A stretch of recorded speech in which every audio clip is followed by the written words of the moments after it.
Here we go, you guys. Zinc. Let's get rockin'. Okay, what is zinc? So zinc is very important because it is a mineral that is important for your body. It is a trace mineral and it must be obtained in your diet because your body can't make zinc on its own. So it's an essential trace mineral. It's critical for overall health. It's needed for healthy cell division. It plays a role in the biochemical pathways of your body. It's important for your central nervous system, your nervous system, and your immune system. It's critical because it plays an essential role in all the biochemical pathways, and it includes all of the nervous parts of your, all the nervous system parts of your body, which, you know what, if you don't have zinc, none of this is going to run as efficient as it should. Okay. Zinc is a very powerful antioxidant. It fights oxidative stress, it controls inflammation, and it's important for a cellular function. So what are the warning signs of a zinc deficiency? Okay. So if you have a zinc deficiency, here's what's going to happen. You're going to be immune compromised. So what does that mean? Well, if you're getting sick a lot, if you have chronic allergies, if you have diseases related to autoimmune deficiencies like, lupus or thyroid, things like that. Okay. So if you're immune compromised, you for sure need to take more zinc, and this will be one of the reasons why. The next thing is leaky gut. Leaky gut is a condition where proteins leak through the gut, and that creates systemic inflammation. So if you're not absorbing foods very well, and you're not absorbing foods very well, if you have leaky gut, then you are going to get food allergies, thyroid problems, and adrenal fatigue, right? So a leaky gut is another sign that you will have a deficiency. Diarrhea, diarrhea is loose stools, and nobody really knows why lack of zinc causes diarrhea, but I will say that if you're having diarrhea, you're losing the little bit of zinc that you do have, right? So it becomes like a vicious cycle. So you want to make sure that you're supplementing with zinc if you have chronic diarrhea. If you have thinning hair or hair loss, you want to make sure that you are supplementing with zinc, because zinc is the mineral that supports thicker hair and hair growth. See, your hair cells, you guys, pay attention to this. Your hair cells, they turn over very fast. And remember, zinc is used to turn this over, and it's happening really, really fast. So when zinc is depleted, your hair thins because the other cells, like your immune cells, your intestinal cells, all of that are a priority, okay? So think about this. Zinc is used in every function of the body, right?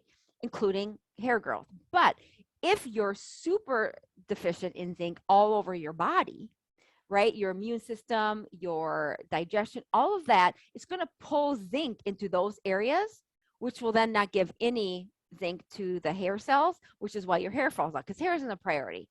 Your priority, on a cellular function will be your gut or your immune system. Your immune system wants to fight off a virus. The virus is more important to fight off than growing hair.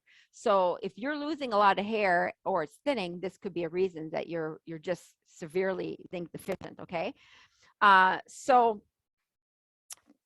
make sure that that's a consideration, and we'll talk later about how much you need to take and all of that.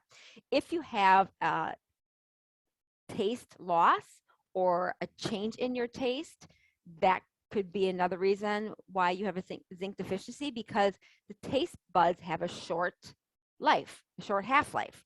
I never knew this, but the cells of your taste buds, they go through recycling every 2 to 3 weeks. I did not know this, which makes sense. When you think about it, you guys, think about like COVID. One of the major reasons why one of the symptoms of COVID is taste loss. Well, it made me think like, well, that makes sense, because if you're zinc deficient, all the zinc in your body is going to your immune system to try to fight off the virus, right? So if your taste buds, your taste needs zinc to perform, that would make sense, right? So again, just saying, all of this is kind of starting to make sense. So, load up on zinc if you have any of that going on. Another thing is skin issues, acne, eczema, dermatitis, psoriasis are also signs of zinc deficiencies, and low testosterone levels. So let's talk next about what causes deficiencies. Emotional stress, this is the biggest one.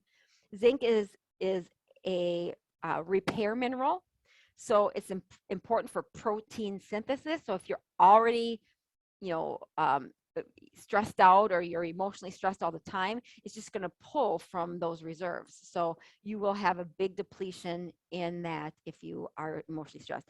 Overexercise.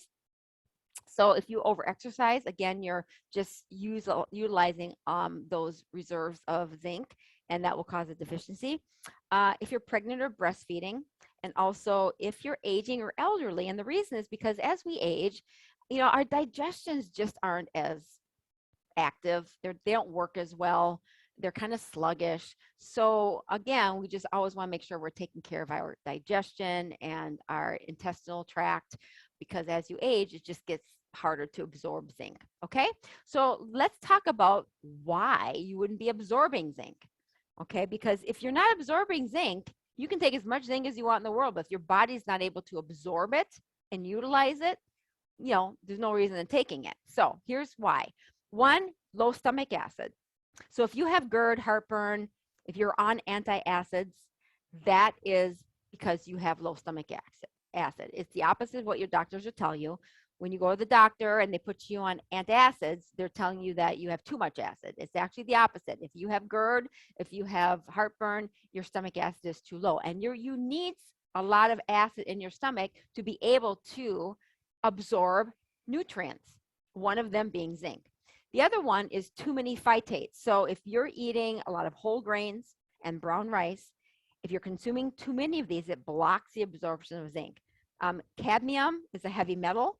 So if you're a tobacco smoker, too, by the way, because cadmium, heavy metals is in the soil, and you get the tobacco plant from the soil. So if you're a smoker, you for sure want to be really, well, you want to quit smoking. That would probably be the first best thing. But if you just can't do that, then you want to make sure that you're increasing your zinc. Low protein, if you're not eating a lot of meat, you need to consume more zinc, because zinc is enhanced with amino acids. So if you're a vegan or a vegetarian, you want to make sure that you're supplementing with more zinc. If you have IBS, okay, IBS is digestion problems. It's irritable bowel syndrome is what the abbreviation is. And this is basically inflammation in the gut. So if you have Crohn's or celiac disease, you are definitely not absorbing zinc very well. High sugars, why? If you have high blood sugars, your insulin resistance, you're pre-diabetic, you will have high insulin. And insulin depletes zinc. Yes, they're all related. If you've had bariatric surgery, you are going to be deficient in zinc, because when you've had bariatric surgery, you're bypassing some of the small intestine. They've removed some of it, so it decreases your absorption. So if you have had any of this surgery, you definitely want to be on zinc, and actually all the minerals. You want to be on all the essential minerals, okay? Also, if you have a lot of high iron or high calcium, that's going to also block zinc absorption. All right, let's talk about how to increase your zinc. So if you have deficiency in zinc, any of those signs that you're deficient, you want to increase your zinc. Best option is real food. Real food is always the best option. So pumpkin seeds and oysters are the two highest foods that you can consume that have zinc in them. But seaweed, grass-fed beef, sprouted nuts and seeds, and peas also have a lot of zinc in them. Also, any fermented foods like sauerkraut, coconut kefir, because you want probiotics in your system. You need probiotics. This is going to help with digestion. It's going to help with absorption of zinc. Okay, so the best way is to get your zinc from food. However, if you're not absorbing it very well, you know, you have to work on some of the absorption issues first, and you might need to supplement. So even though food is the best, you might need to supplement. So what are some of the kinds of zinc? Oh, there's a lot of them, you guys. And I don't know if I need to go through each one of these separately, because they all have a little bit different components, but zinc gluconate is the most common form. It's over the counter. It's found at your local, you know, food or drugstore. It's made with gluconic acid, and it's also in nasal sprays and lozenges. So you get about a high concentration of zinc in zinc gluconate. I like zinc gluconate. Also zinc citrate, and it's a type of zinc made with citric acid. And they say that the zinc citrate absorption was about the same, maybe a little bit less than the gluconate, but it's higher than zinc oxide. So again, each of these kind of have their own components of how they absorb. So you're gonna have to try each of them to see which absorbs better. I like gluconate the best. I don't mind citrate, and picolinate isn't bad either. It's a chelated form of zinc salt. It's made with picolinate acid, and so a lot of herbalists and nutritionists will tell their clients to take this because it has been kind of high on the scale to reverse zinc deficiencies. Okay. I think the other thing I'll say about this one, the reason why I would recommend this to some of my clients is I'd recommend picolinate to anybody who has leaky gut or IBS, because the salt component in it just allows it to absorb a little bit better than these two. I mean, these two are good for if you do have really good stomach acid. It's really a better form of it, but this would be really absorbable for people who maybe have a little bit weakened digestive tract. Okay, then you have a zinc acetate, zinc oxide, zinc sulfate. I mean, you guys can go do your research on each one of these. I think again, if you stick with the top three, those are my top three. Okay, so how much should you take? Well, most experts are going to say that around 40 milligrams per day is good. High doses are between 25 and 45 per day. People working to treat a zinc deficiency may benefit from taking 30 to 90 milligrams. I've heard even people getting up to 100 milligrams. But again, if you have a severe zinc deficiency, if you do 100 milligrams, you only want to do 100 milligrams for a few days, because again, you don't want to get too much zinc in your system either. It's going to kind of be based on your situation. How I like to do it is if I see my body coming down with something like a cold or a virus, I will up my zinc for a few days, right? So maybe that 50 to 60 milligrams, and then only like for 3 or 4 days.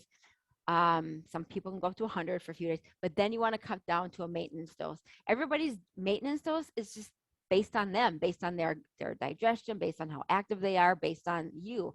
Mine, I take about 20 milligrams a day, sometimes more, but usually that's my maintenance dose. Okay.